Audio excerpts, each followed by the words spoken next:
જય શ્રી કૃષ્ણ. કેમ છો? મજામાં? હું છું નૈના પટેલ. મારી ચેનલ ગુજરાતી હોમ લાઈફમાં આપનું સ્વાગત છે. આજે ગુરુ પૂર્ણિમા છે, એટલે અમે ગુરુ પૂર્ણિમા કેવી રીતે સેલિબ્રેશન કરી છે એ હું તમને બતાવું. એને મેં સાડી પહેરી છે આજે, કેવી લાગે છે? શું કરે છે મોક્ષી? કઈ નહીં, દીવા પીતાંબરથી ઘસું છું. અચ્છા, દીવા ઘસે છે. મસ્ત વ્હાઈટ થઈ ગયો છે. સરસ સરસ સરસ ઘસે છે. સારું, ચલો આજે ગુરુ પૂર્ણિમા છે એટલે પૂજા કરવાની. અને હું ને પપ્પા પેન્ડલ બધું લઈ ગયા, ફૂલ ને બધું. કે સારું સારું, ચલો. મમ્મીએ મગજ પણ બનાવ્યા છે, પણ તો પણ અમને પેંડા ને બધું લઈ આવ્યા. મોતીચૂરના લડ્ડુ, મલાઈ પેંડા અને મમ્મીએ મગજ બનાવ્યા છે. પછી ફ્રૂટ બી રાખીશું. સારું, ચલો. આ જુઓ, અમાર ગુરુ પૂર્ણિમા છે એટલે શ્લોકો ચાલુ છે ને હવે તમને મીઠાઈ બતાવું. આ મેં ઘરે બનાવી છે, બનતા ગોળી. અને આ સ્વીટ બારેથી લઈ આવ્યા છીએ. પેંડા છે, માવા પેંડા અને મોતીચૂરના લાડુ ગુરુજીને ધરાવવા માટે. આ જો ફ્રૂટ એ છે, ગુરુજીને ફ્રૂટે ધરાવવાનું. આ જો ફૂલ હાર ને બધું લઈ આવ્યા છે. હવે એમની બાજુ ગુરુજીની તૈયારી કરે છે, હું પણ એની જોડે તૈયારી કરાવું. ચલો. શું કરે છે મમ્મી? જો તોરણ બનાવું છું. તોરણ આજે પૂનમ છે, ગુરુ પૂર્ણિમા છે. તોરણ આપણા મેન બાયને લગાડવાનું સારું. અને પપ્પા ત્યાં તૈયારી કરે છે. જો એ પૂજાની તૈયારી કરે છે. હું તોરણ આજે પૂનમ છે એટલે બાંધવાનું બહુ સરસ. અને ત્યાં ફ્લાવર્સના ડેકોરેશન મેં કર્યા છે. ત્યાં જે ફ્લાવર્સ દેખાય છે, પિંક અને વ્હાઈટ પેપરના. મોટો દિવસ છે ને એટલે તોરણ બનાવવાના.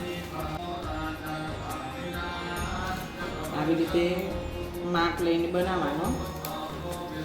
લે મમ્મા, આ જૂની કાઢી દીધી હવે. હવે આ નવી લગાડજે. થઈ ગયું ને?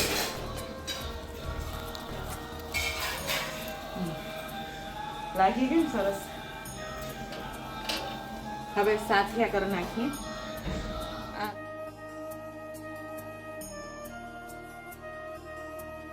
જુઓ, અત્યારે મમ્મી સાથિયા કરે છે.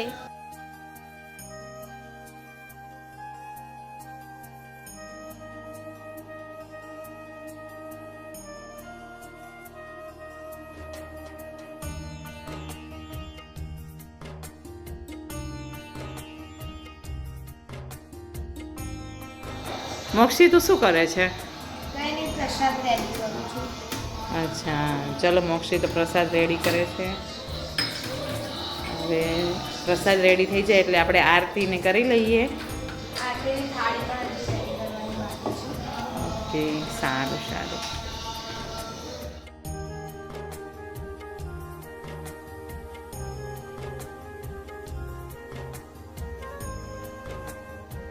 હવે મમ્મી ઇલચીનું દૂધ બનાવે છે કાનાજી અને ગુરુજી માટે. અને આ રહ્યો પ્રસાદ. પ્રસાદ તૈયાર થઈ ગયો છે.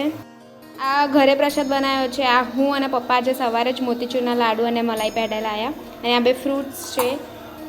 હવે અહીંયા દૂધ થાય છે, અહીંયા બપોરનું જમવાનું થાય છે, ભાત અને દાળ.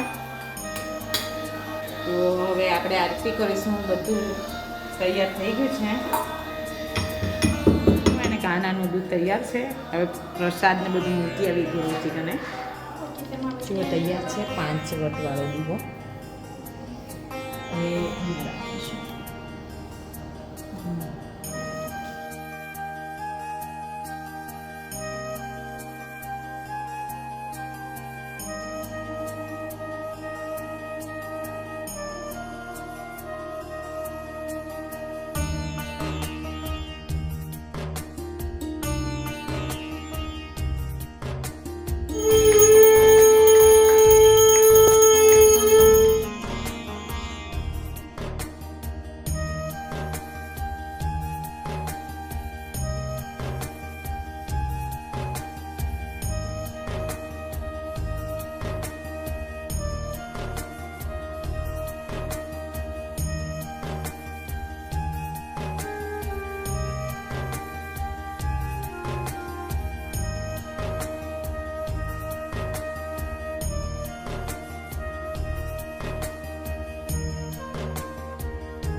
ગુરુજીની પૂજા કરી અને પછી મેં રોટલી કરીને પછી અમે જમવા બેઠા. આજનો વ્લોગ અહીંયા પૂરો થાય છે.